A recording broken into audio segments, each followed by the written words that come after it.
Wednesday night from Chugo Town. This is site 2301. So we're here and we have a test coming up tomorrow. So we need to jump through our hats to get ready to take that. So we'll start off with a little discussion about one of your handouts, well, both of your handouts actually. And of course, they don't have any light switches over there where you need them. For a brand new building, somebody wasn't thinking.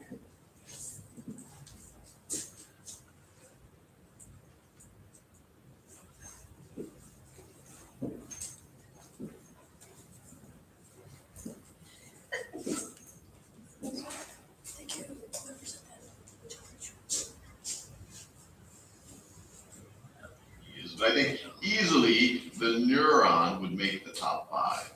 If not just because the cell itself is interesting, the fact that it essentially makes up our brain and our nervous system and is responsible for the thoughts and our feelings and maybe for all of our sensations, I think would easily make it the top 1 or 2 cells. So what I want to do is first just show you what a neuron looks like. And of course, this is kind of the perfect example. This is what all neurons look like. And then we're going to talk a little bit about how it performs its function, which is essentially communication, essentially transmitting signals across its length, depending on the signals it receives. So if I were to draw a neuron, draw my brush size a little bit bigger. So let's say I have a neuron. It looks something like this. So in the middle you have your soma, and then from the soma, so let me draw the nucleus. Try my best. So this is a nucleus, just like any cell's nucleus. And then the soma is considered. All right, this dude talks too slow for me. Axon. This is the axon terminal. And you'll sometimes hear the word with the point at which the soma, or the body of the neuron, connects to the axon, is often referred to as the axon hillock. Maybe we can kind of use it as kind of a lump. It starts to form. He does draw better than I do, though. But he talks too slow. All right. This is a neuron. This is a building block for your nervous system. This is the at the cellular level. And if you can remember from your high school biology, this is often referred to as a cell body.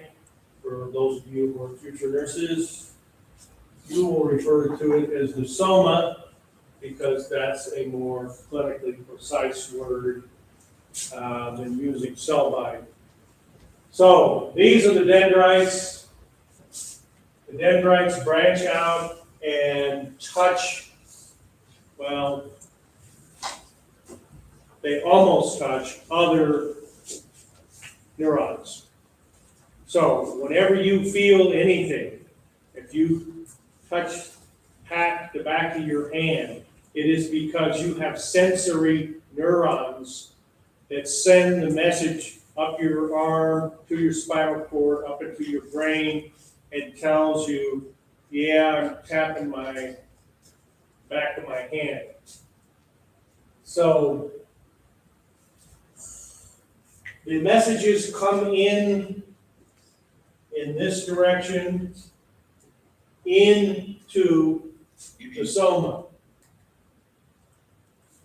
Like he was explaining, the axon hillock, which is right here, sort of acts as a threshold. We'll talk in a minute about action potential and thresholds. These are electric messages. I'll put a little Z for like electric shock, right?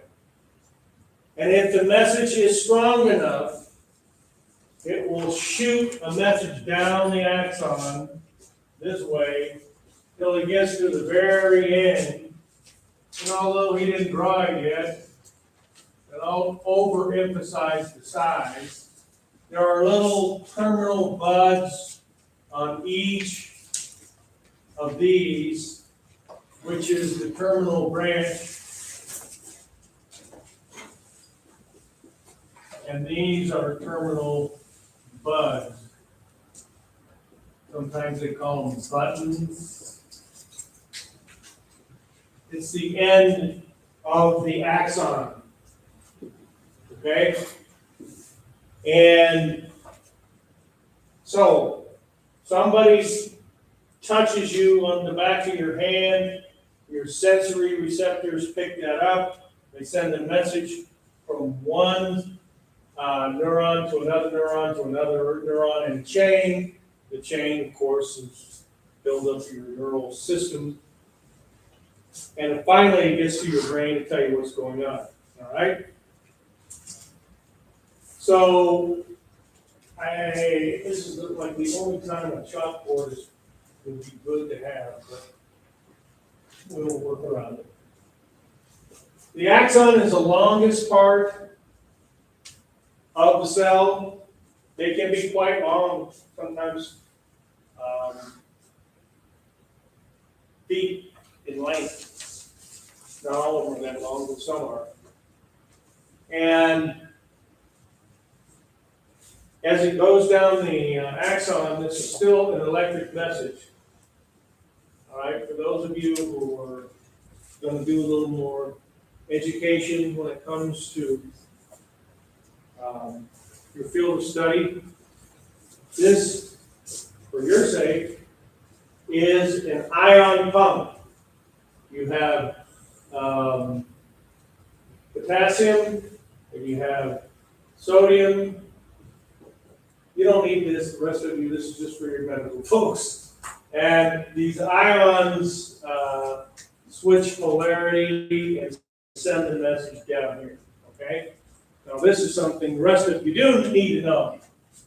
Many of these neurons are protected by these little round tissue called adipose tissue. We call it a myelin sheath. Adipose is a nice word for, anybody know? Fat. So these are like a hot dog, like those little miniature wieners which are inside a dough thing. That's what it looks like. This is around, the axon is round. This is around like a hot dog bun on top of it, all right? All the way around. Not all neurons have myelin sheath. Should be depicted in your handouts, which I probably covered up. Yes. And the myelin sheath do two things. They protect the axon, and they also allow this electrical message that's going down the axon, this electric charge, instead of slowly going down the axon, when it's myelinated, it jumps. So myelinated axons are much faster, many times faster than just unmyelinated axons. So, fortunately, I remembered to bring my audiovisual aid. Knife, okay? This one happens to be a razor knife, so it's really sharp. Okay? So, suppose I have a knife in my hand and I'm stupid and I'm playing with it, and I get really close to my face here and I touch my face with this extremely sharp object. Can I feel that?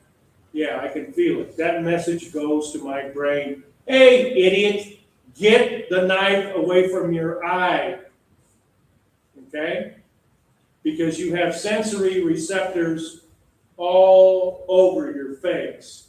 Your face is extremely sensitive, as you know. When somebody gives you a little butterfly kiss or a real kiss, all sorts of things go on associated with your face. Okay, how many senses do we have? 5. 5. Sight, hearing, taste, Smell. touch. What else? Smell. Smell. Smell. There's your 5. That's the only way your brain gets information. It's got to be one or more of those 5 senses. So you have a lot of sensory receptors around your face. What else do you have around your face? What is your face made up of? We'll go back to the knife example, except this time I'll leave the blade alone. Knife near the eyeball, right? Yes. Are we talking about how the skin is an organ? Am I talking about what? I just got here. What was going on? Well, the question is, what kind of things do you have on your face? Sensory One of them would be receptors. eyeballs, right? How important is that you see? Your eyeballs give you more information than any other sense. We get most of our information through our eyeballs. And if you're blind, then you don't get that option, so you have to use your other 4 senses. What else do you have? Your nose. So your eyeballs is one of your senses, correct? Your nose is smelling, that's another one of your senses. Your mouth is your taste center. How about your ears for hearing? What else are we missing? Touch, right? So 4 out of your 5 really important features of your body are on your face. So your face has tons of sensory receptors to send messages. You don't want bugs crawling in your ear. You don't want when you're walking through, it's kind of hard to walk through a forest in this part of Texas, but if you're walking through a forest and a branch sticks you in the side of your head, you're going to lock up immediately because you cannot afford to puncture your eyeball out. It's too important. So all the neurons around your face are myelinated as a precaution so you don't make a small injury into a big one. When I worked at the mental hospital, I had this schizophrenic kid that used to go home on weekends to visit his family because he was working his way back to home. He came back to the hospital with a scratch on his inner arm that started down here and went all the way up, deeper, until he had some stitches here. Okay? And I asked him, what was going on? What'd you do? And he said, well, I was helping my dad, and I moved a dog house, and it was made out of, some tin was on it, and a piece of the tin, of course, was bent, and it cut him. Well, if it was you or me, when you start feeling that when it's way down here, you're going to do something. You're going to move your arm, you're going to yell, Dad, I got to drop it, whatever. But he was on so much medication, it just didn't bother him. And so that wound, which started out as just a scratch, turned into, quarter-inch deep cut as he's approaching his vein up here, or his artery, and had to have it stitched. But speaking of my former client, another thing he did was he took this finger and broke it so that the finger was like this. Okay? This finger was bent to look like that, all the way back. He walks up to me and he said, "Oh, mister, I think I hurt my finger. I may have to go to the doctor." And I'm telling you, his finger is this way. His finger was clearly dislocated all the way back. So I told him, yeah, we're gonna have to go to the hospital. So we took him to the ER, and this is a funny little story too, because they call in the ER, they called the orthopedic surgeon to come down. Well, the orthopedic surgeon, of course, is the man himself, and with him is a young resident. And the guy was actually pretty nice. I think he was really unpleasant as a supervisor for orthopedic residents because he was just gruff. A lot of surgeons. My daughter's a surgeon. She's pretty nice, I think. But a lot of surgeons are pretty mean. This guy was mean, I could tell, because he asked the resident to get him a piece of gauze. And he says, "Give me a 2x2, which is a 2x2-inch piece of gauze, right?" And so the resident comes back with a 4x4, which of course is twice the size. And he says, yells at it in front of me and the patient, "I told you a 2x2. And he goes, "Yes, doctor, but we don't have any." So he folds it in half to make a 2x2. He's smart. He gives it to him. And so the surgeon catches an attitude just because the resident brought him a 4x4 instead of a 2x2. But that's inside baseball about hospitals, okay? Well, one thing he did, which was really super, he said to the resident, "Hey, when these patients from the mental hospital come in, you let the staff stay with them because the staff is responsible for them, and you don't want to be in a room with somebody from the mental hospital that you don't want to deal with," which is true. So he takes my kid and tells him, and the guy's talking to him. I mean, you can tell he's not feeling pain. Now, you could say, well, he's under the duress of all the drugs that are working in his system because he's been injured. But the truth is, he was on some pretty strong antipsychotics, which affected his ability to feel. And he tells him, he asked him a lot of questions. The doc was really very nice. And he says, "I'm going to have to give you some shots because I have to move that finger back to where it's supposed to be." And he tells him, "Oh, no. I don't like shots." And he said, "Well, I'm going to have to do it. It's really going to hurt." "Oh, no. And he looks at me and I said, "Just do it." And so, being smart, it's not his first county fair. He's a board-certified orthopedic surgeon.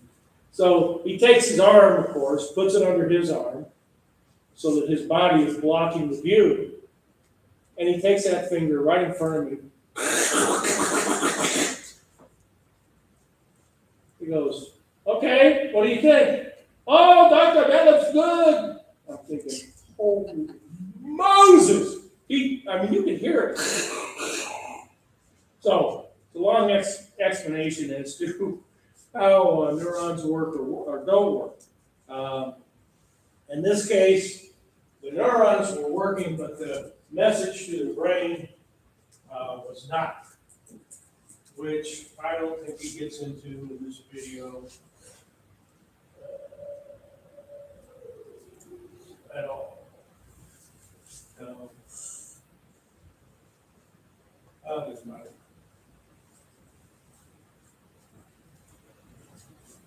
I really don't want to look at that.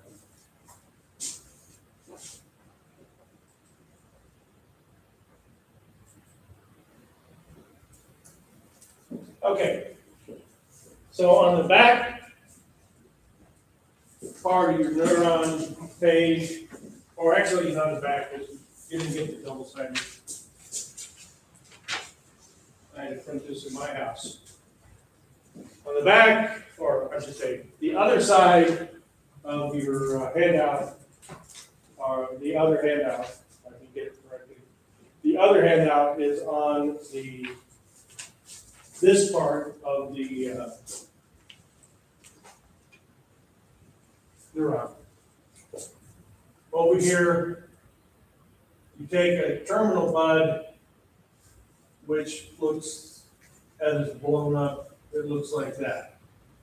And that's what you're looking at, the very end of the axon.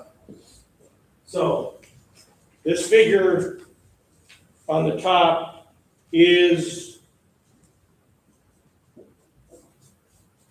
this little ending here. Kind of nice, that color wipes out the other color.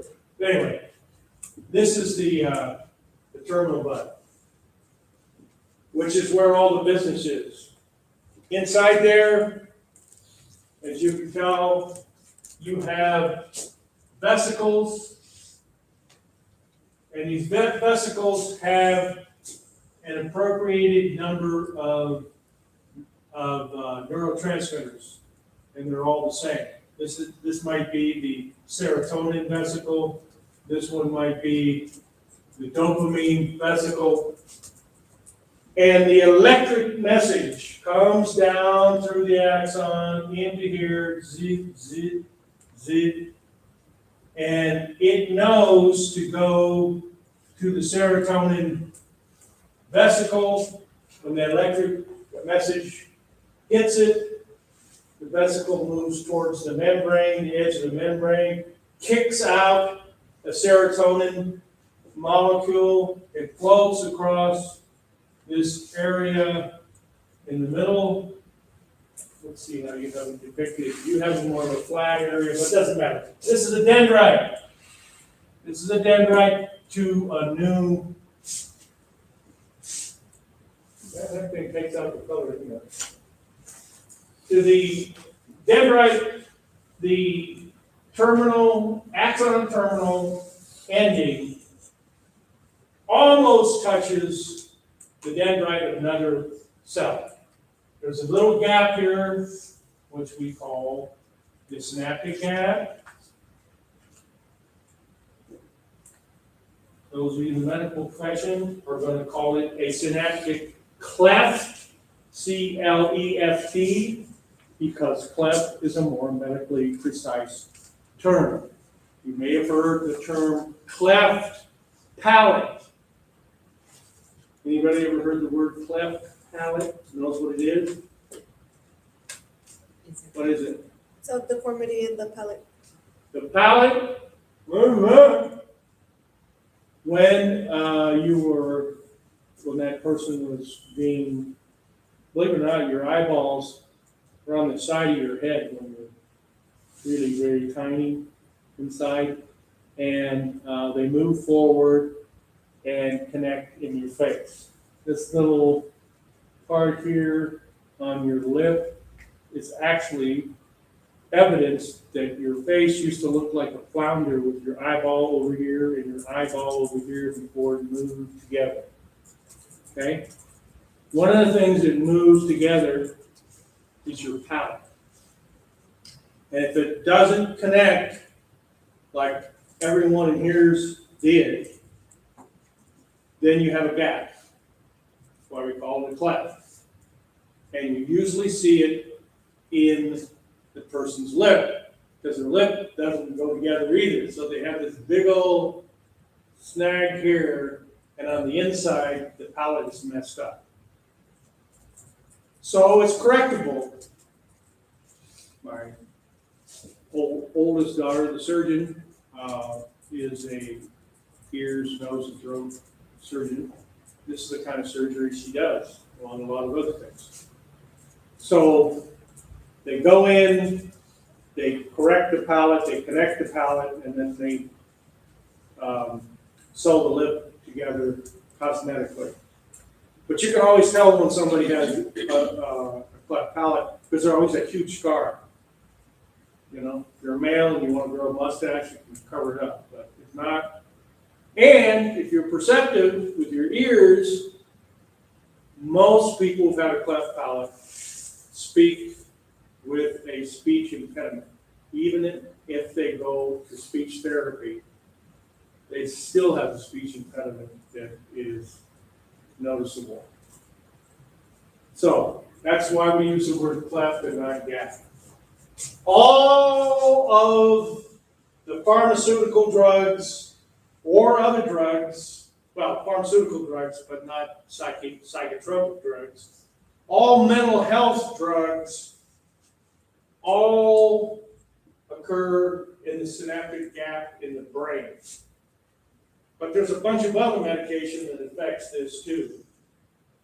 But your antidepressants, your antipsychotics, your if you are suffering from bipolar disease and you're taking pills, it all results in action in this area. Okay? But there's plenty of other drugs that you could take that can affect this area in the brain, and when it does, it can mimic mental illnesses. Prednisone, which is a painkiller, if you look up in the physician's desk book, where they have all the medicines, you will see that that particular medicine, which is a painkiller, steroid painkiller. If you look that up, it will tell you that 17% of the people who take prednisone actually have a psychotic episode because of the drug, because it's affecting that synaptic gap. Okay. This is what happens. Let's say serotonin gets kicked out. Here's the big X. It floats across here, and it's looking for a serotonin receptor site. Got over 100 different kinds of neurotransmitters. And on this dendrite, only serotonin can be locked in. It's like a door. You have the right knock. When they look through the peephole and see who you are, they'll let you in. If they don't know you, you're not getting in. So the serotonin, which is now a chemical transaction, no longer an electric one, comes over here, gets in a specific receptor site, and then that transaction goes from a chemical communication back to an electric communication, and then the Z's start going down the dendrite into the soma of another neuron. So this is a highly, highly sophisticated system. Our nervous system is extremely sophisticated. And just to give you an example, if you have depression, that's one of your study guide questions. Which neurotransmitter is associated with depression? Answer, serotonin. Dopamine, on the other hand, is associated with schizophrenia. So, one of the types of antidepressant medicines, and there are several that work differently. The newer ones, for serotonin, we have a medication called SSRI. And that stands for Selective Serotonin Reuptake Inhibitor. It's a big word, which is why we abbreviated it to SSRI. So the way SSRIs work is you take the pill, it's in your blood system, which means it's passing through the synaptic gap.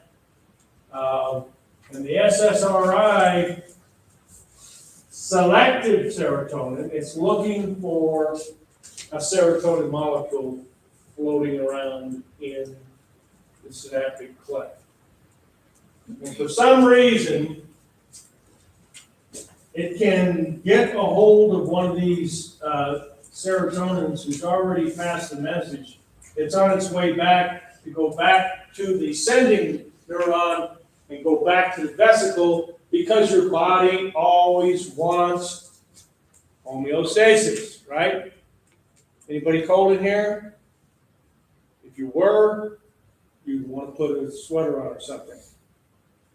If you were hot, you would want to maybe remove a piece of clothing or take a drink or something, because your body likes a normal temperature. We talk about 98.7. That's not normal for everybody. So whatever your temperature is, whatever your heart rate is, whatever your blood pressure is, your body wants it to be the same all the time. And when it gets out of whack, like mine, with high blood pressure, then I have to take an intervention from outside the body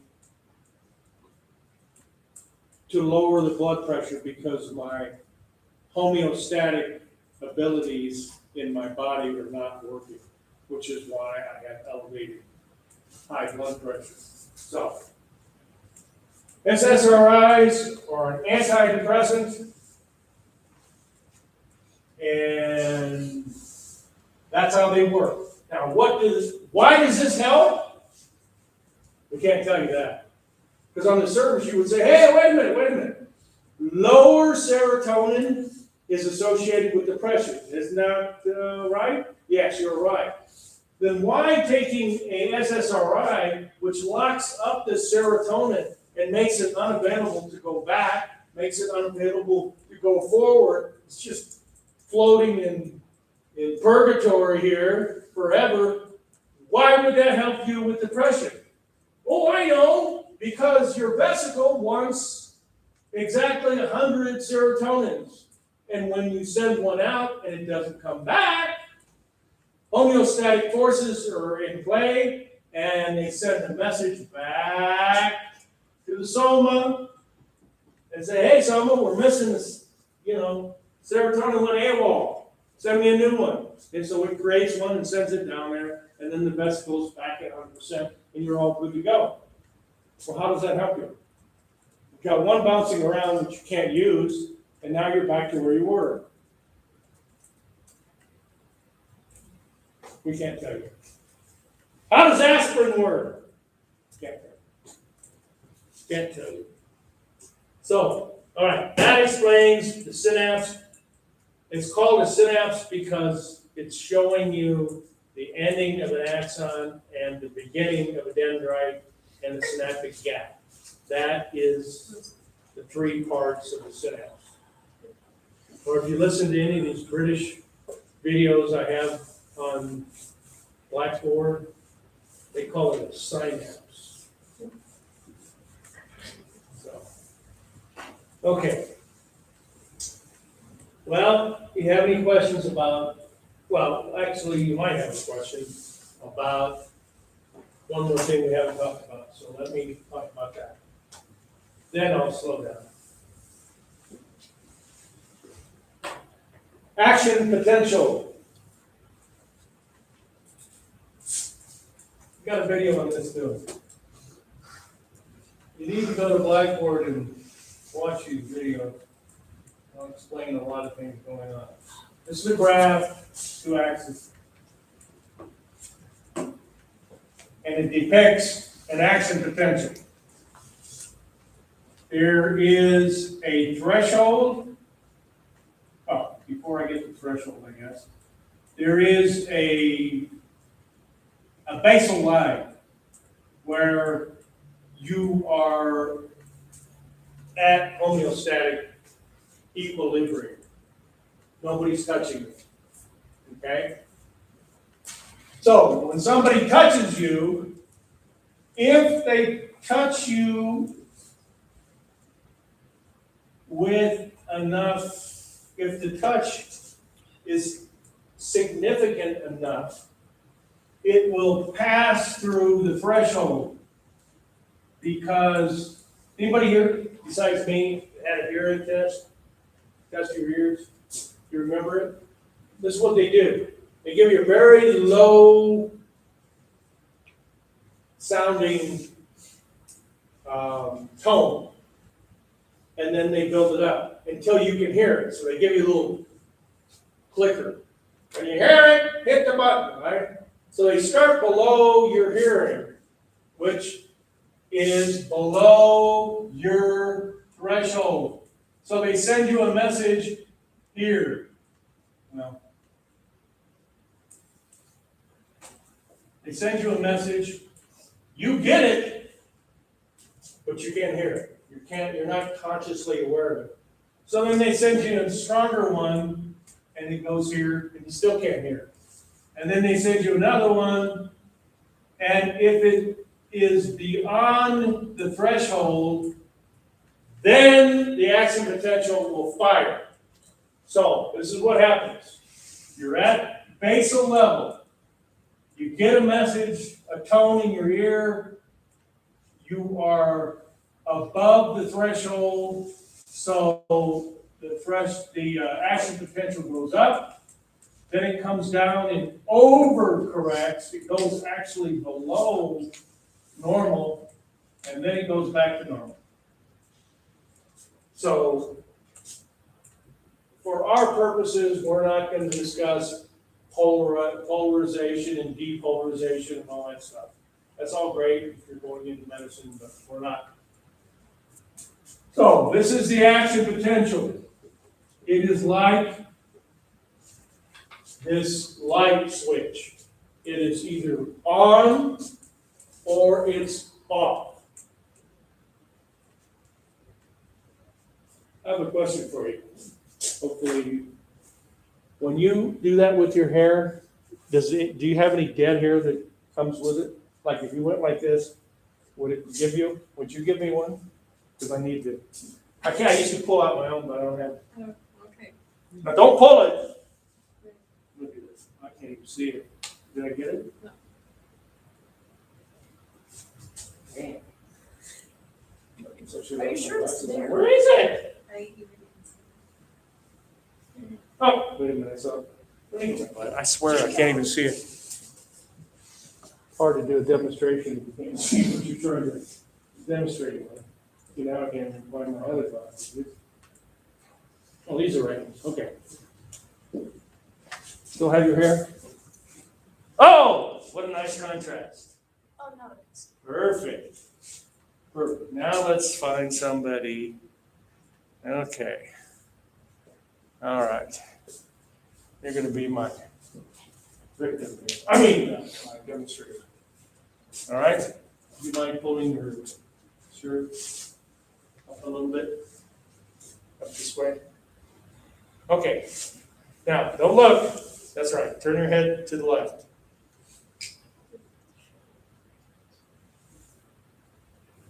Okay, move your hand here. Keep to the left. Can you feel that? Yeah. Did you really? Yeah. Wow. You're good. Just screwed up my experiment. I did not feel that. Oh, you could not feel it. Okay, good, good. That's the right answer. You're like, man, you're sensitive. Okay, keep looking. Did you feel that?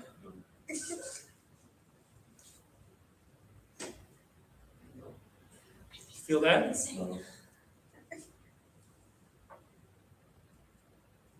Feel that? Oh.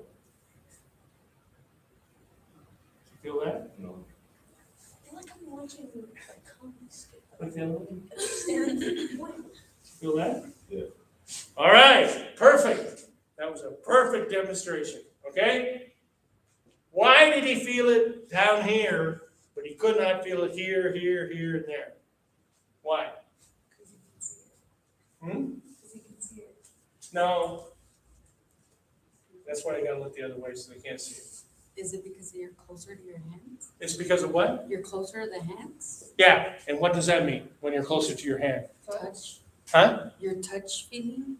Yes, there's more receptors near your hands. So if I take this and stroke it across your face, you can feel it, right? No question. Yes. That's, I just wanna ask something, that's like non-living, right? It's just a piece of hair and like, depending on which body part, but if it was like alive, like tiny, like an ant or something? No, If it's, it was right here though, you would. okay, just look at the philosophy. Thank you for letting me hear it, by the way. Here's the issue. When I took that hair and I ran it across his upper arm, it sent a message to his body. It just wasn't strong enough for him to be aware of it. And then it was the elbow. And then it was his forearm. And only when I got to his hand did it break the threshold, shoot up, and then back. Okay? So that's the threshold. That is determined by this little area here that we're calling the hillock.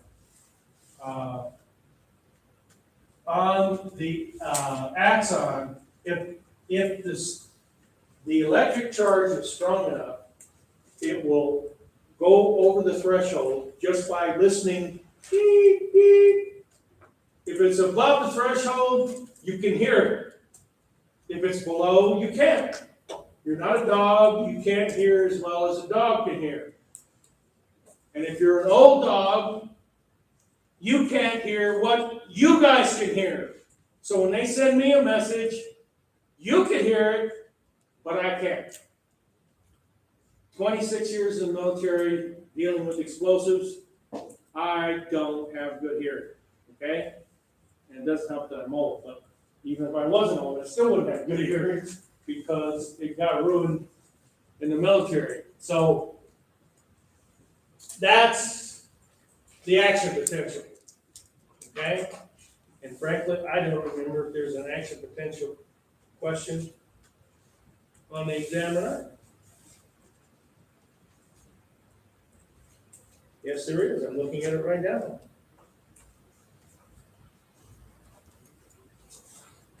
Kind of a weird stated question. The point is, in this question, they're talking about excitatory signals to a neuron. They must exceed the threshold. If it doesn't exceed the threshold and it's a beep, you can't hear it. If it's a hair running across the top of your arm, you can't feel it. So why does our face have so many receptor neurons that can pick up touch? Well, I mentioned, 4 of the 5 senses, right? Eyes, ears, nose, mouth.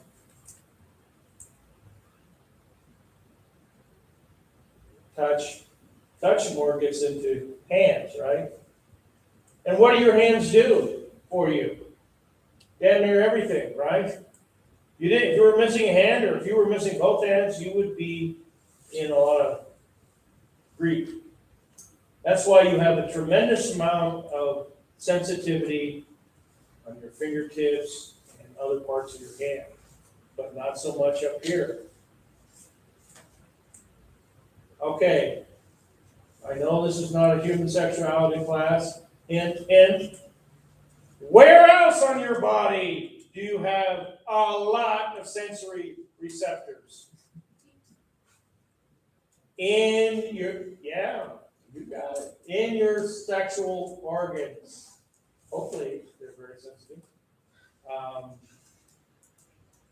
Why is that important?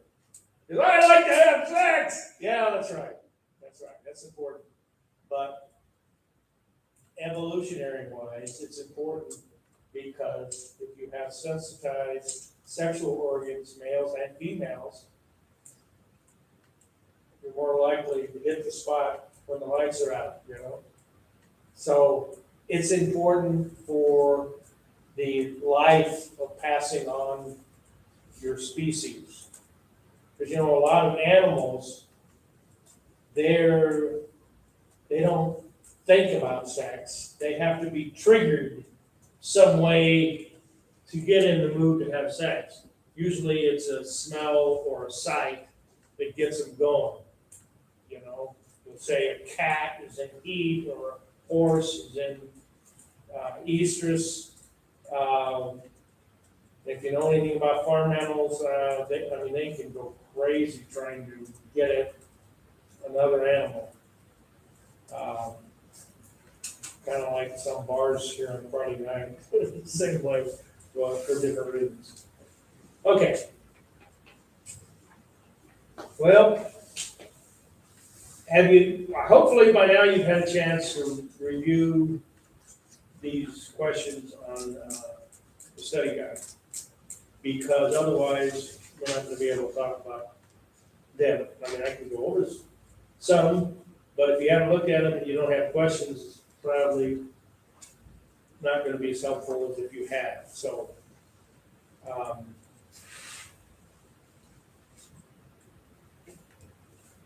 I'm not sure I wanna go, well, we're not gonna go through every question, that's for sure, but it's not gonna be very helpful to you guys if you haven't answered the study guides and therefore you don't know what you don't know. You know, the answer's there, right? You have the question and you have the answer, you just don't know which one it is. So it doesn't do you any good to study the study guide and try to prepare for the test if you don't have the right answer. So I'm not trying to embarrass anybody. Study guide Shaylin. I'm just trying to figure out what a good use of your time is, our time. So I'll put it to you this way. Does anyone have any question about any of the study guide questions on the 5 months? We don't even have to do them in order. Yes, ma'am. You said that there was a test tomorrow, right? Tomorrow? When, just cause like, I'm sorry, cause I just. Tomorrow's gonna be, the test is gonna be released. It'll be Okay. on Blackboard. And, But I'll give you 3 days. I'll give you, tomorrow's Thursday, I'll give you Thursday, all day Friday, all day Saturday, until 11:30. And then, you know what, I might even just be generous. I'll give you till Sunday night. So I'll give you 4 days. That just gives you more time to study. You don't have to take the test on Saturday, you can take it on Sunday. and it's all based on the months, right? Yes, Okay. all the questions. Sometimes that's not true if there's something I said in class and I can't find that question when I go create the test, maybe in the exact form. Sometimes I get creative. People ask me, do you give X, somebody asked me tonight, is attendance part of the grade? And the answer is no. But whoever shows up might get a hint. Because I might ask you a question, like a true-false question, or maybe a multiple-choice question about what an SSRI is. If you were here, you may not remember it, but when you see it in writing, oh yeah, I remember that on the board, right? Well, if they watch the video, then they can see that. But if they don't come to class and they don't even watch the video, we don't ever know. So it benefits you who come to class. So, Yeah, that doesn't bother me. I'll release it for 4 days instead of 3 days. Because we've kind of got a rough start in this class anyway. So you will be able to continue to study, but you have to take the exam before, late, Sunday night. So, I'll get back to my original question. Anybody have any questions about any of the study guide questions? Because I'll answer those first. If you don't have questions, then I'm just gonna flip through here and talk about things. I have the exam right here, so I know what's on the exam, plus I just graded it today, so I should have some memory of what I put in here. But, the system scrambles it, so it's not, doesn't flow with the way, the study guides do. So, like, question 7 is on DNA. You didn't talk about DNA till further on in here. So, all right. We all know who Freud is. We know about Freudian psychology. Anytime you say anything about unconscious, somebody's talking about somebody's unconscious conflict or use of the unconscious, the answer is going to be Freud. Freud can also be psychoanalytical. They mean the same thing. Freud was the doctor who we're talking about, but his brand of psychology or psychiatry, since he was a medical doctor, it's called Freudism or not behavioralism, but how else do we mention it in here? Well, in question 1, on mod 1, there's an answer statement called Freudian psychology. Well, that's pretty clear. We're talking about Freud. But is that the answer to the question? No. Well, yes, it is. No, scientific procedures. Never mind. Answer to 1 is empirical approach. It's not Freudian. They almost throw you off. I talk about dreams. The only person that talks about dreams is Freud. So don't think the answer to this question is Freud, because they're just using dreams as an example of scientific research. But if it was a question of studying dreams, the meaning of dreams, the answer would be Freud. Wilhelm Wundt. Did we talk about that first night we met? The father of the first psychological laboratory. He was a physiologist. Didn't I bust the class into 2 sides? And we did our little exercise when we heard the noise. Did we do that in this class or not? Yeah. That's Wilhelm Wundt. He should be on the test here somewhere.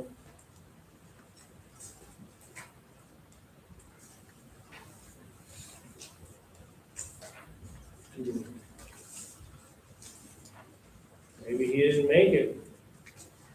Wilhelm didn't make it. It's only 50 questions. I can't cover everything.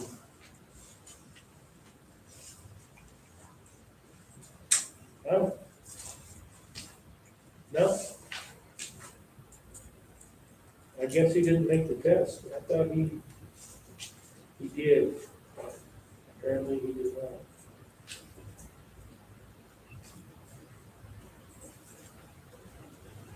Okay. There are questions about research. You remember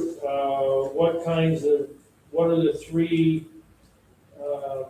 attitudes a good researcher should have? That's a good test question. Serotonin's a good test question, because I already talked about that tonight. You should know what a hypothesis is.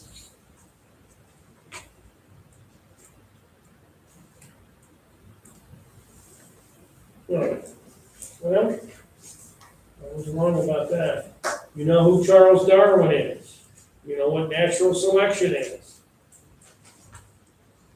Charles Darwin is the answer to 21.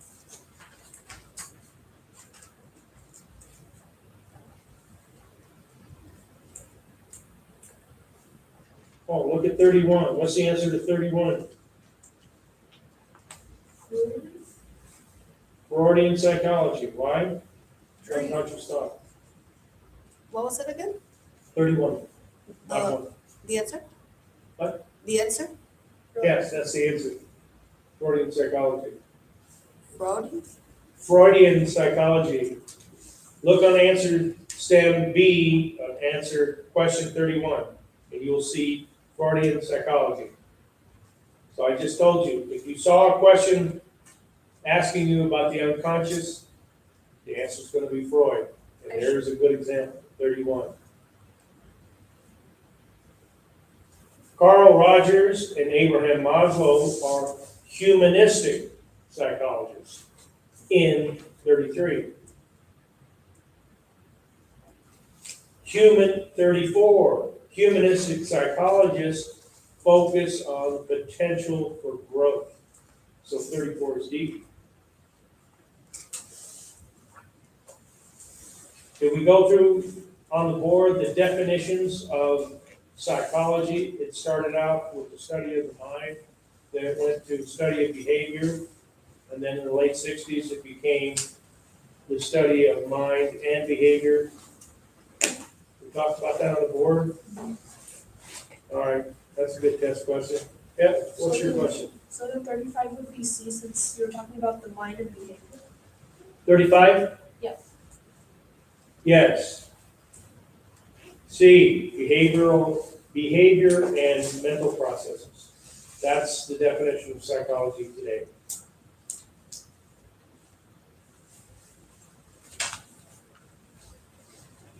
Did we talk about the two fields where psychology came from? Two disciplines?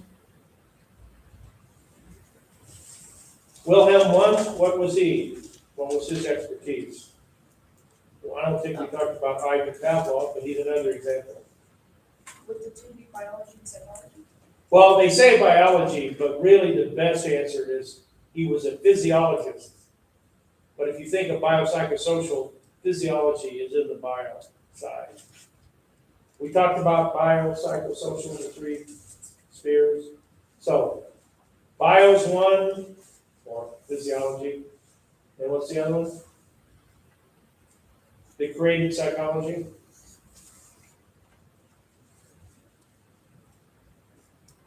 How about the psychology side of biopsychosocial? What do you do in that sphere?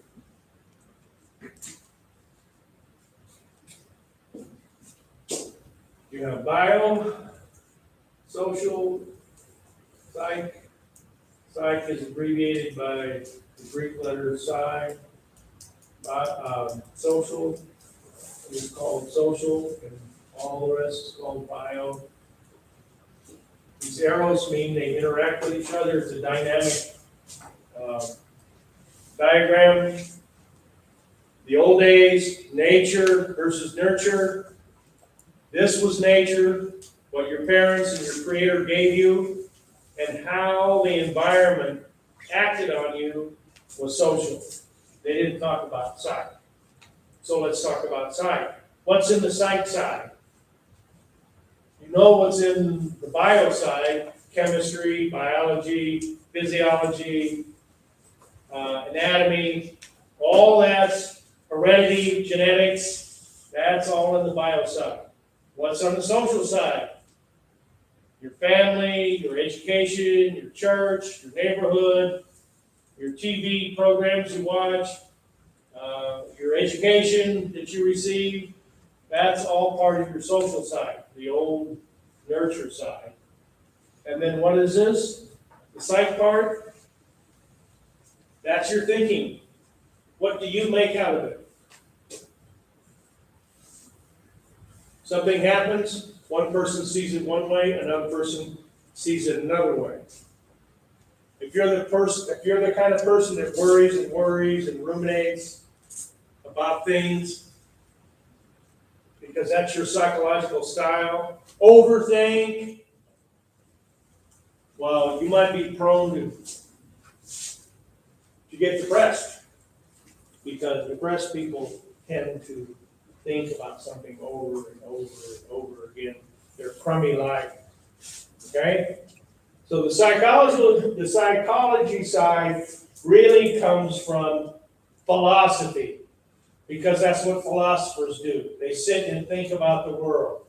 Socrates, Aristotle, and a whole bunch of new ones. So psychology started out as a marriage between physiology and philosophy. Boom, those two things get together and you end up with psychology. So that's question 37. And of course, as you correctly pointed out, they give it the term biology because I think they're thinking about biopsychosocial. And everybody knows or should know that physiology falls under that. I just told you Freud was a physician, medical doctor, you should know that. 41, it talks about the introduction of mental processes again, because it used to be behavioralism between 1929 and basically 1969. So mental processes got involved and changed the definition to the study of behavior and mental processes. So we went back to the Freud mental processes, added in the behavioralism of B.F. Skinner and John Watson, and we got the definition today.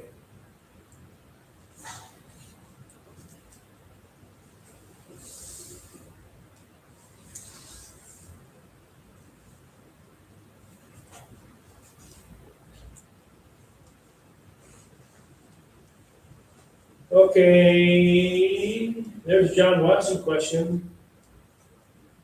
So I better not remember who he is. He was a behavioralist. He and B.F. Skinner, the most famous behavioralist.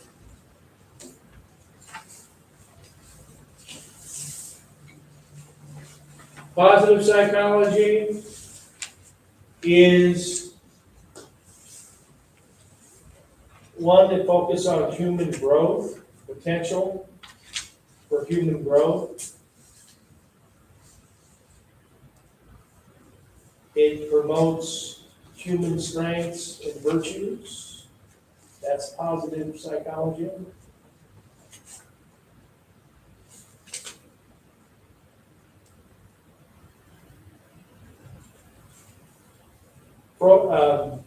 Charles Darwin was known for evolution. So evolutionary psychology doesn't involve Darwin, but it does involve his natural selection theory,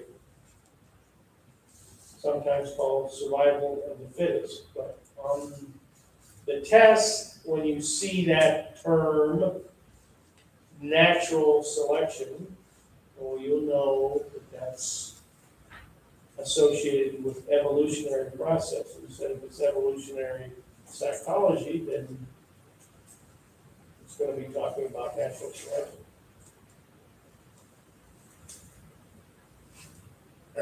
Wow. So we got two natural selection on questions on the test. That was not what I intended, but sometimes things happen. Oh, God.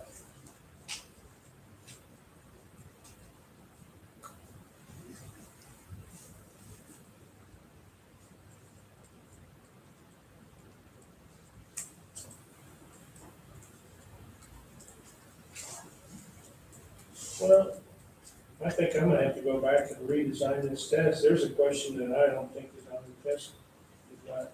Was not on the study guide. And that's not a question I particularly want to put on the test, but you end up on the test. Well, it's just another continuing saga of the problems this semester. also think some questions are missing. I think some questions are missing, like in mod one, the lead is Right. gone. Well, please don't tell me you just realized that the numbers are out of order. That's the fact. You don't want 160 questions. Every one of these mods is 160 questions associated with it. So if I gave you 5 times that, we're talking almost 1,000 questions. You don't want 1,000 questions. So I have to go in and take ones out. But this particular test question, I don't remember this question at all. It's a very difficult question. So how that got on the test, I don't know. I just graded the test today. I don't remember putting that question on there. It's a mistake. So I'm going to have to test again because that one doesn't belong on the test. I can see that's a problem.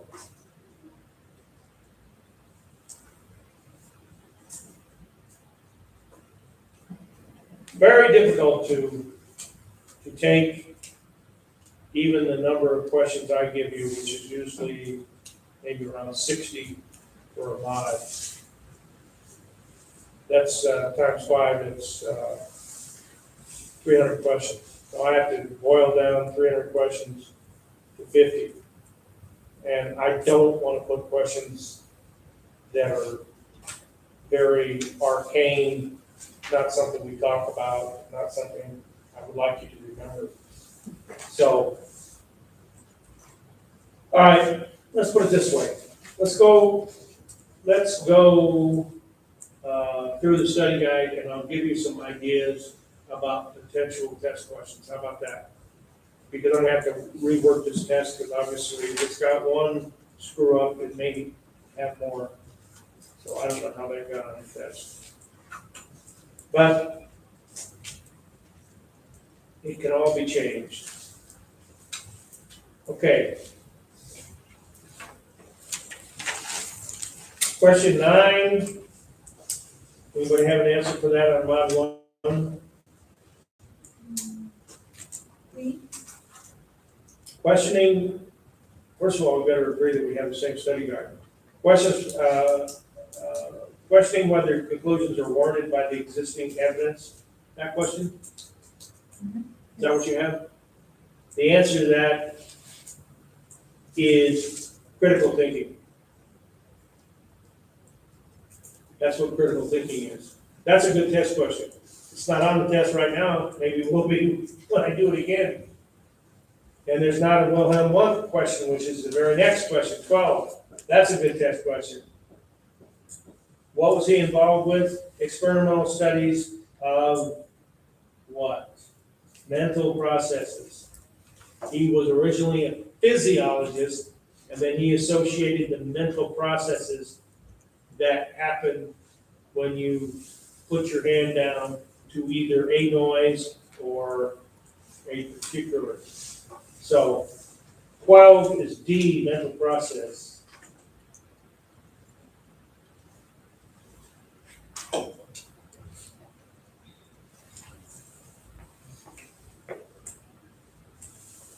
And the next question about Wilhelm Wundt was 13, scientific methods.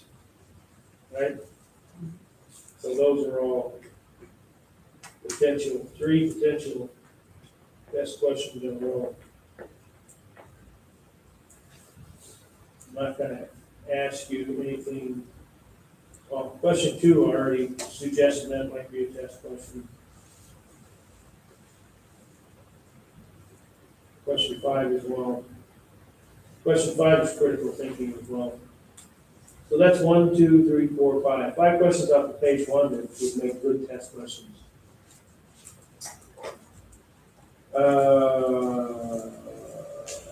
Question 25, John Watson. What's the answer to that one? 25? Anybody got that? D, observable behavior. And then the very next one is behavioralism, right? 26 is A.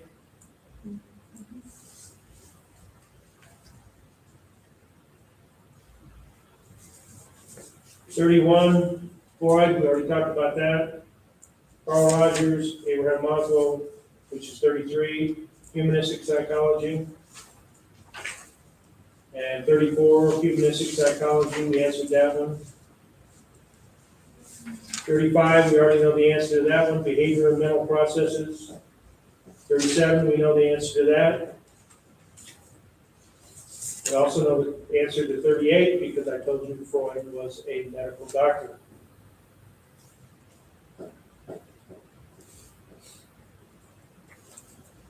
'41 talks about the resurgence of the cognitive revolution in psychology involved a renewal of the interest in mental processes. So two things happen. The definition for psychology changed from behavioralism, study of behavior, to the study of mental processes and behavior. So the other thing that happened in the 60s was the emergence of humanistic psychology. And as you see in 42, cognitive psychology. That's mental processes, cognitive psychology. What is cognitive what is cognitive neuroscience or cognitive psychology? Look at question 43. Answer? C, thought processes. Cognitions is thinking. So that's a bunch of potential questions off that page. We're not going to talk about Plato. We're not going to. That stuff we got. Okay, 54. That's a Darwin question. His name is not on there, but natural selection is, and natural selection is defined as the survival of organisms best suited in a particular environment. Natural selection. That's Darwinism. So 54 is B. That is a good test question.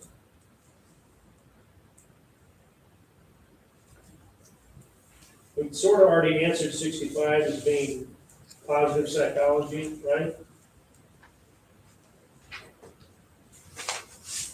66. Anybody have an answer for 66? C, levels of analysis. It's like biopsychosocial, except they don't call it biopsychosocial. They talk about biopsychosocial in 67 because they call that multiple levels of analysis. 66, levels of analysis. 67, multiple levels of analysis, biopsychosocial. 68, biopsychosocial. Good test question. 69, biopsychosocial, good test question.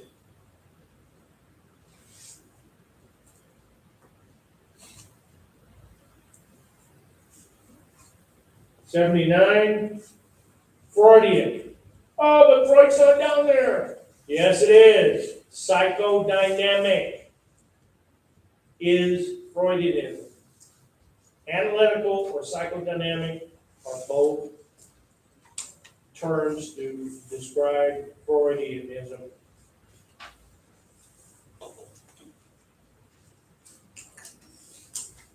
Anybody have an answer for 87? Dr. Wilson attributes the delinquent behaviors of many teens to the pressures associated with being a gang member. Well, where is that? Here's the gang member, little gang banger here with his little Mac 10 or whatever he's taking, 9mm. On the social side, Dr. Wilson says it's not the kid's fault. They're in a street game. You have to understand the social, cultural life of Mr. Joey Gangbanger, because his life on the south side of Chicago is not like your life down in El Chico town, right? So, 87, social, cultural.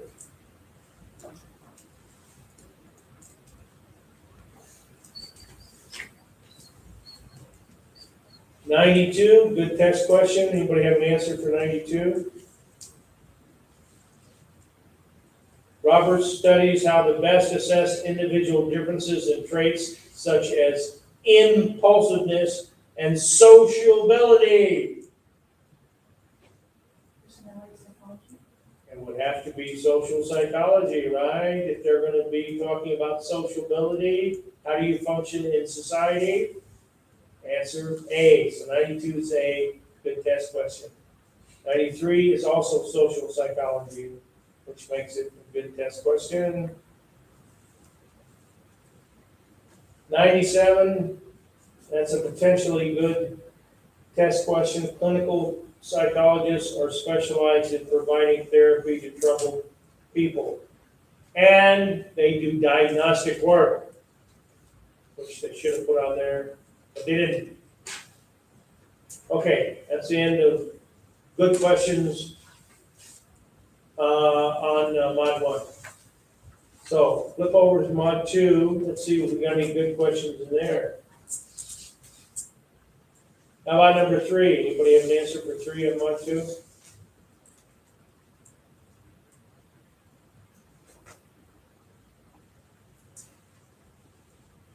The answer to 3 on Mod 2 is C. They exaggerate their ability to say that they knew something was going to happen all along. When somebody says, "Oh, I knew Trump was going to get elected." Well, you never said that. You said that after he got elected. "Oh, yeah, I knew it." No, you didn't. Well, I thought he would, things like that. Okay?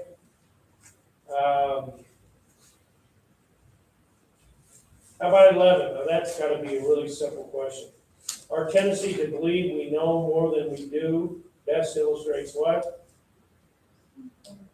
Overconfidence. What about 12? Same answer, right? Overconfidence. Okay, 19, good test question. What's the answer? B, testable prediction that gives direction to research. That's what a hypothesis is. 20, testing hypotheses and refining theories in light of those is called the scientific method. So 20 is C. When you write up your research, 22, you have to operationally define what you mean by more or less.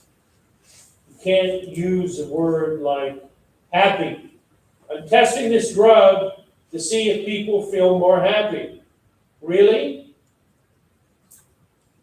Well, how are you going to measure happiness? Oh, I'm gonna put a Likert scale on there. I'm gonna say, on a scale from 1 to 10, you've had these Likert scales before, like when you go to the doctor. Are you in pain today? 10 being the worst pain you've ever had in your life. 1 being hardly noticeable pain. How much pain are you feeling today? I'm feeling a 5. Okay. It doesn't matter that your 5 and my 5 are not the same. It only matters to you because you're the subject, you're the patient.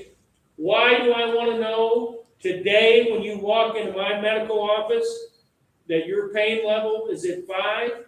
Because I'm going to give you medication or I'm going to give you treatment. And when you come back in 2 weeks, I'm going to ask you again, what is your level of pain? And it damn well better be below 5, otherwise I've wasted your time and mine. Okay? So that's an operational decision. Definition. You can say, we want this medication to affect patients so that they will drop at least 3 number levels of subjective pain. So it doesn't matter. If you're at a 5 and you go to 2, then you drop 3 levels. If I'm at a 9 and we go down to 6, then I've dropped 3 levels. So you're a success with this pill, I'm a success. That's, you have to have an operational definitions. Do you feel better this week? Well, yeah, I think so. Well, how much better? Oh, I'm a little bit better. How do you measure that? You're trying to figure out whether the drug works or not. Or whether your therapy, your physical therapy or whatever you're doing, how can you tell whether it's working or not? You gotta have something like a Likert scale. That's an operational definition. 28, do you understand the unusual behavior of an adult client? A clinical psychologist carefully investigates the client's current life situation, their physical, social, cultural, and educational history, and their past history, okay? What is that called? That's called a case study. You're studying one person and you're looking at their history as to how they got to where they are, to be walking into my office saying they want therapeutic intervention. Take a social history, just like you do in the medical setting, except in the medical setting, you're taking a medical history as to, have you had trouble breathing before? Have you taken medication before? All that's helpful, so then we can get you the right medication or get you the right diagnosis.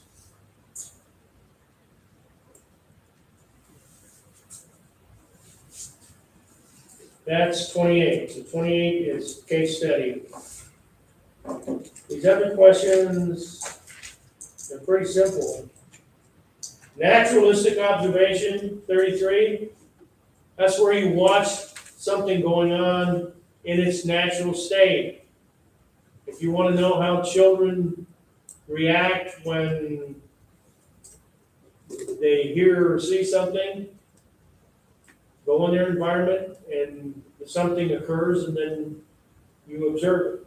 So 33 is B, natural observation. As opposed to 40, which is research that would be appropriate, a research method that would be appropriate for investigating the relationship between religious beliefs of Americans about abortion. Can't see that in natural observation. It's not a case study because you're asking a bunch of people what their feeling is. It's not like an experiment. You're going to go do an experiment. So the answer to 40 is a survey. You want to know how people feel about abortion? Conduct a survey. So that's a good test question. 40 is A. So random sampling, 45.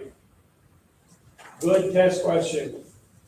46, random sampling, good test question. 61, association does not prove causation. What is causation? I ate a burrito and now I have a bunch of bagels. What?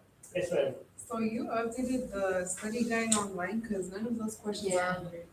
What? You updated the study guide online because none of the questions are on there. None of the questions I'm talking about? Like 3, 28, 33, 40, 45, 56, 61, none of those are on there. That's pathetic. That is truly pathetic. I thought it was just me. I was like, No, one of those. You don't have these questions? no. Nope. I'm using the, What don't you I have? always hold. You have this- other questions? I have a lot of them, but just not the ones you're going over.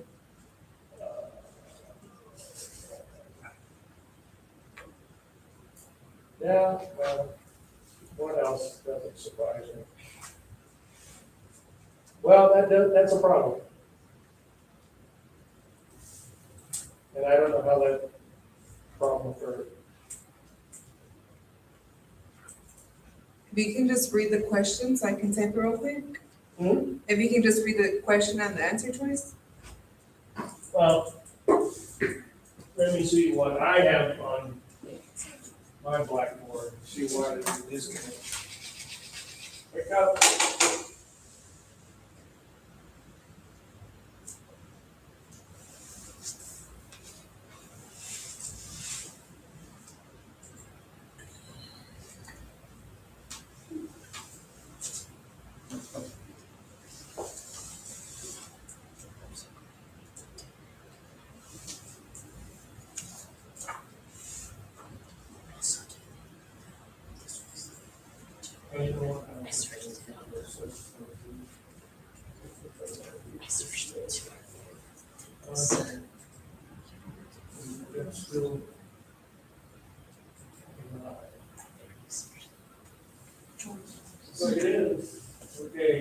science is your class. So, I see.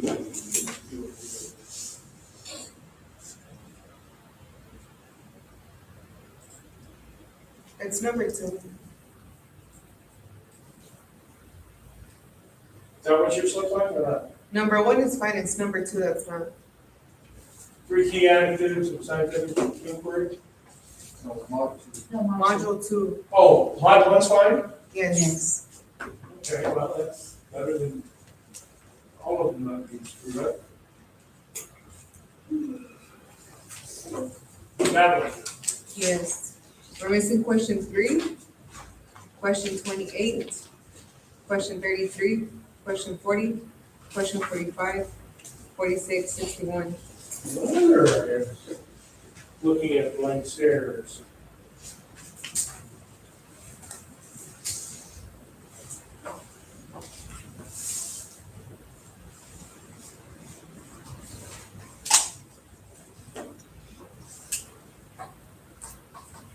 Well. All right, we'll do it this way. Will you, as long as we agree, is this right? This is what you have on for 2?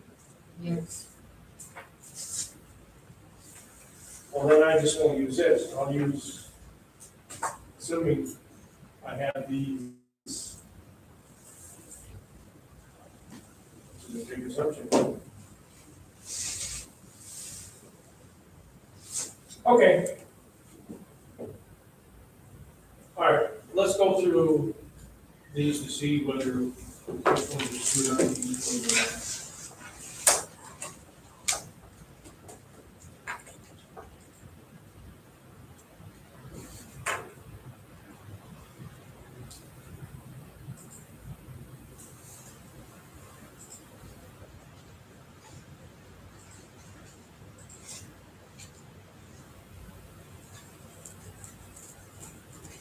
No. Is that what you have for 3?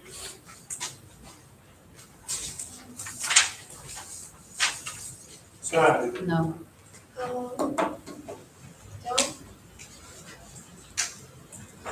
For 3, it Do started. you have, on mod 3, does yours start off with the study of the links between biology and behavior is called biological psychology?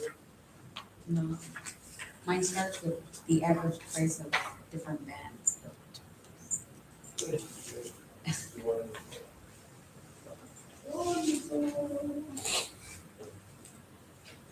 Study guide, mod 3. That one. That one? Okay.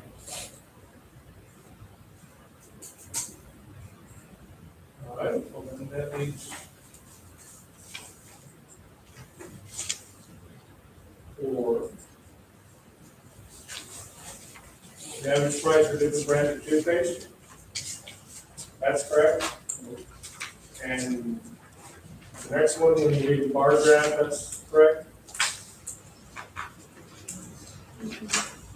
No, not on that.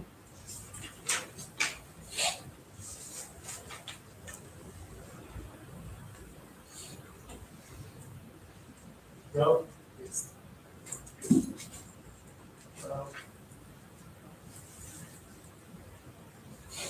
Okay. Well, let's look at 6 then.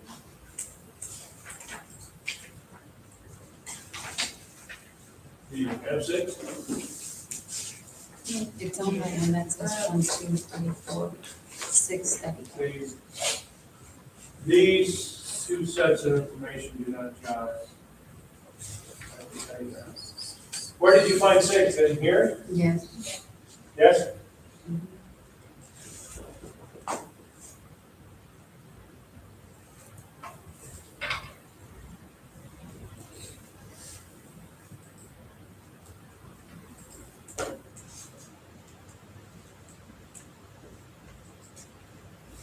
Now, genetic influences are known as whatever, is that your 6? Yes. That's mine. We have the same thing. Well, but that doesn't tell me anything. It's just Oh, what it well, looks mine is like. loading. Huh? Yeah, mine is loading. That one's mine and one. You have that one? Mhm. Anybody else have lot 6 and agrees with this? The paper one's not, Yeah, it's not the same. the big one's not. Okay, paper one is not this one, okay. Well, That doesn't help you much. Oh, wait, maybe it is. It was the second one that was supposed to be the first question for the paper one.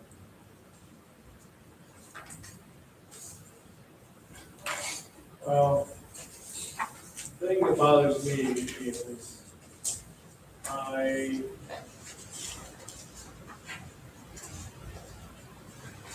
let's see, let me do it this way.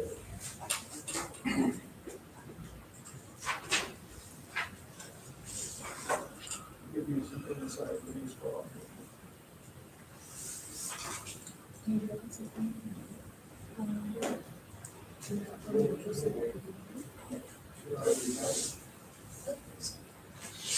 What did you say?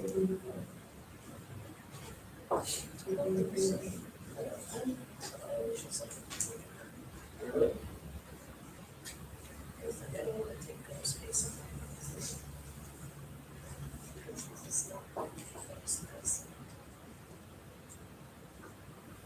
Oh, you know what? I understand. I may not tell you yes, you do, but I may not tell you yes. Which is why it's not here.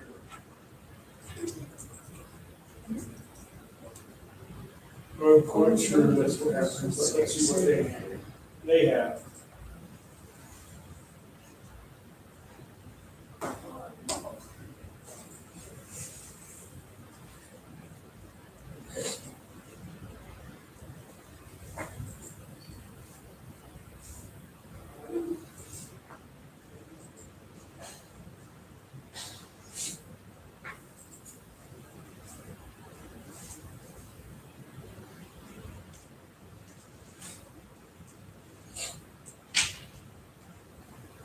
Okay, well, that drives with the handout, correct? That one there, no, sir. It doesn't, because the next question is not right. Isn't that wonderful? Not even the one from online, because it goes, the first 2 questions are right, and then I don't have 8, and this one has 7. Yeah, that's right. Board on this, it's hard to- The paper Hard one to see. doesn't have paper, so. Well, I've had this happen, not like, quite like this.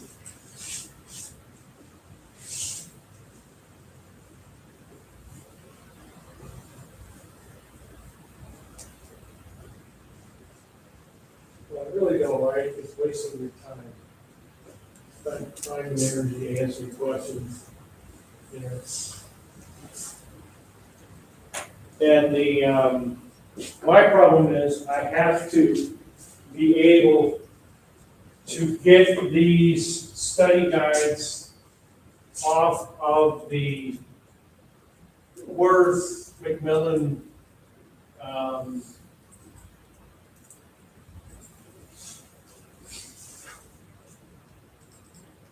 website, because it's in, zip form, and that's the only thing that Blackboard will accept.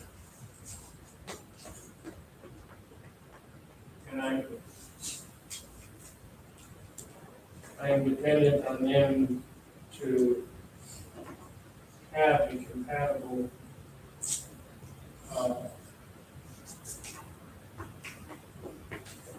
interface. Sometimes I know with this particular book, they, really, you wanna make me do all that?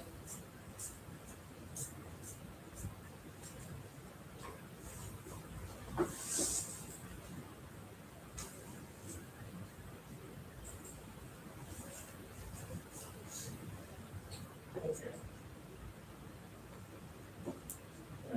We'll go down here and we'll get the unusual course to as survey.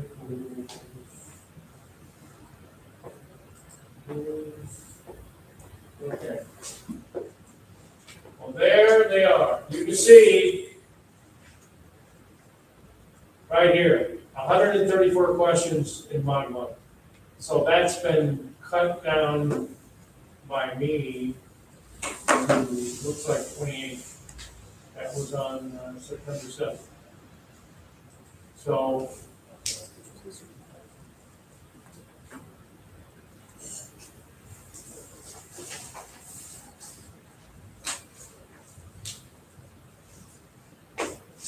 what do you have on your whiteboard? You have, this is study guide, chapter 1.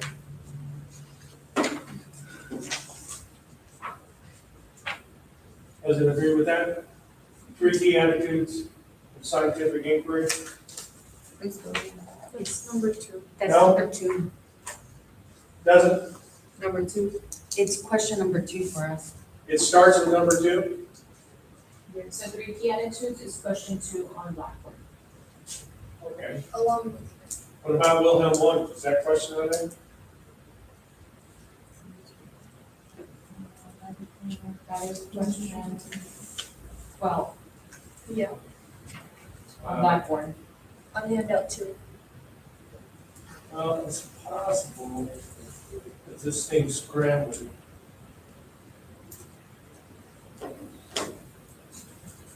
I don't know, I recognize that question. This is Alfieri, I remember that one, I remember this. I didn't put Gianna on there. Okay, well, that's what we're gonna have to do. Let's go to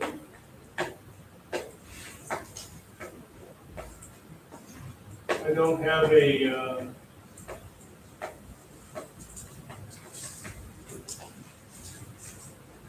I don't have a smaller version of, Mod 2. So let me, I can't, what I need to look at, I can't look at it on Blackboard, I have to look at,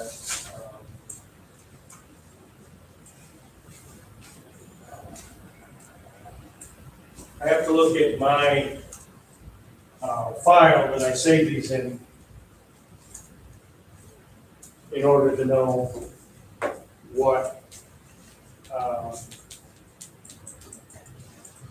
questions are that I have on the off of the website for the publisher.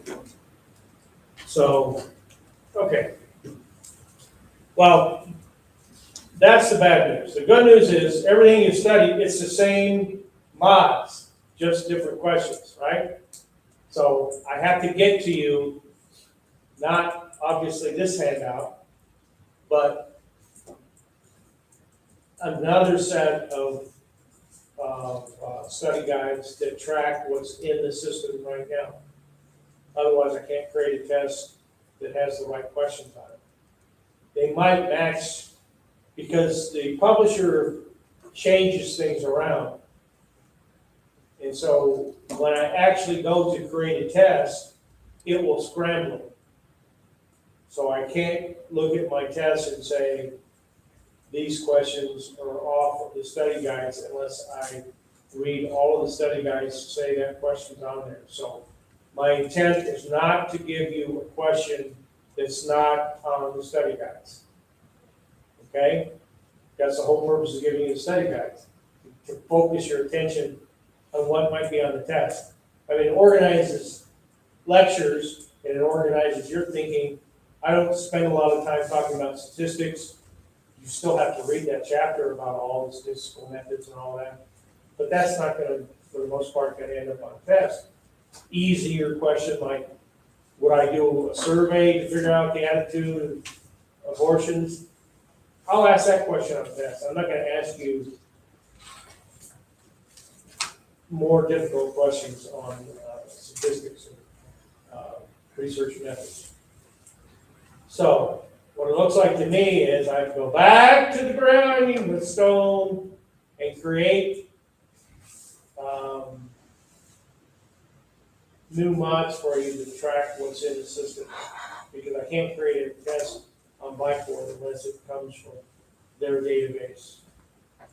And these are from their database, but it's from other years.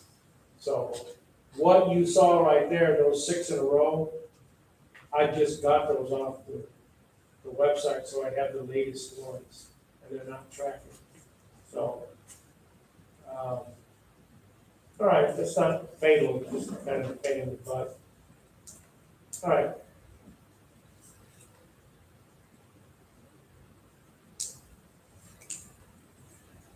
So I will, not tonight, but tomorrow, I will create some study guides where the test questions are from. And maybe I'll eliminate a mod or two. We didn't have very many questions.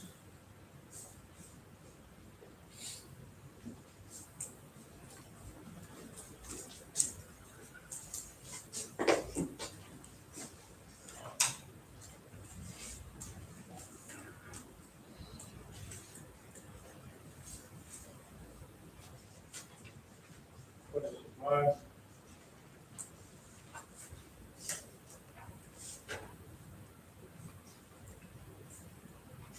Let's do mod 4, because mod 3's got good questions on it.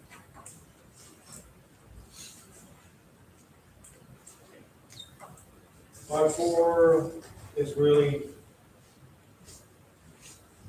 there's only very few questions on that, mostly MRI stuff. So I'll eliminate mod 4 just because of my error and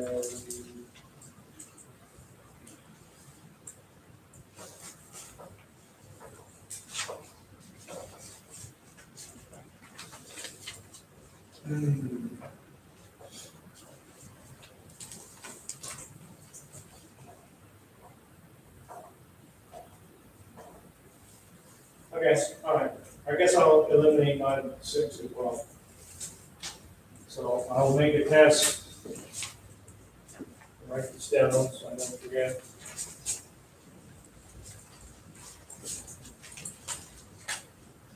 That leaves a 50-question test for mods 1, 2, and 3. Right? I said I would drop 4 and 6. Right. So 50-question test of mod 1, 2, and 3. And that's it. And I'll give that to you tomorrow. I won't give you the test tomorrow. I'll give you the mods tomorrow. And we'll go back to giving you the test on Friday. And you'll have Friday, Saturday, and Sunday. So I narrowed the focus, and unfortunately, well, it's not a waste for you to have answered those questions, because many of them are going to show up anyway. So, and the truth is, I'm under no obligation to give you a study guide anyway. But if I'm going to give you one, I want it to function the way I want it to function, which is give you a prelude of what's going to be on the test. That way you know what to study. You're going to have to read the chapter anyway, or the mod. You have to read the mod anyway to answer the questions. Unless you get on Quizlet or something, look for theirs. But I wouldn't recommend that. You're better off reading the book, because your learning process, your active learning process, is going to help you remember it when you need it. But then again, the test is open book, so you really don't have to memorize anything. You've got it in front of you. But you've got to have the right questions. All right, well, there was no sense in discussing things any further, I guess. I apologize for, I mean, I've never had that happen, but I do know. At least we figured it out today, it didn't drag it on. Huh? At least we figured it out today, it didn't drag it on through the whole. Yeah, he pointed it out. I wasn't gonna say anything. I was like, am I wrong? At least we like talked about it, like. Well, yeah, I mean, you know. Let me get out of here. These poor people watching this on tape are gonna go, what?